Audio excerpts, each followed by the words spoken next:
కాక అమ్మాయిని ఇవ్వాలి అంటే, అమ్మాయిని తెచ్చుకోవాలంటే ఒక కొత్త ట్రెండ్ నడుస్తున్నది. తెలుసా నీకు? ఏంది అంటే, పిల్ల తల్లిదండ్రులు కూడా చిన్నగా ఉండాలి. ఎందుకంటే పిల్లగాని తల్లిదండ్రులు చిన్నగా ఉన్నారనుకో, ఎదుటి వాళ్ళ పిల్ల తండ్రులు కూడా చిన్నగా ముద్దుగా ఉండాలి. పిల్లతో పాటు పిల్ల తల్లిదండ్రులు కూడా చిన్నగా అందంగా, అంటే బయటికి పోయినప్పుడు ఇయ్యపురాలు ఇయ్యంకుర్లు కూడా ముద్దుగా నీట్గా ఉండాలి.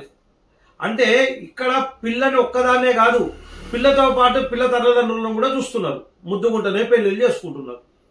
ఇక ఆడపిల్లలు కూడా, ఇగో నాకైతే బొచ్చడు మంది తెలుసబ్బా, మీరు నమ్మకపోండి, నీకు 10-15 సంబంధాలు చూపిస్తా. వాళ్ళని గుచ్చి అడిగితే చెప్పారు. మనకు తెలిసిన పిల్లలు ఉన్నారు, ఆడపిల్లలు తల్లిదండ్రులు కొంచెం ఏజ్ ఎక్కువ ఉందంట. పిల్లగానే తల్లిదండ్రులు ఏజ్ ఎక్కువ ఉన్నారు, ఎక్కడికైనా బయట పోతే నాముషుకుంటుందంట. అంటే పిల్ల తల్లిదండ్రులు కొంచెం వయసు చిన్నగా అందంగా మంచిగా ఇట్లా కలర్ వేసుకొని నీట్గా తయారయ్యారు. వాళ్ళు కొంచెము పాత మోడల్గా కొంచెం కలర్ తక్కువ వేసుకోకపోవడము, సింపుల్గా నీట్గా ఉంటే ఈ పిల్ల తల్లిదండ్రుల కంటే ముసలోళ్ళలాగా అనిపిస్తున్నారంట.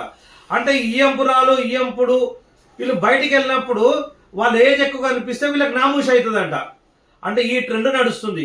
అంటే పిల్ల ముఖ్యమా, పిల్లగాడు ముఖ్యమా, లేకపోతే ఇయ్యంపురాలు ఇయ్యంపుడు ముఖ్యమా? ఇదేం ఆచారము? అందు గురించే పెళ్ళిళ్ళు కాక 30-35 సంవత్సరాలు వస్తున్నాయి.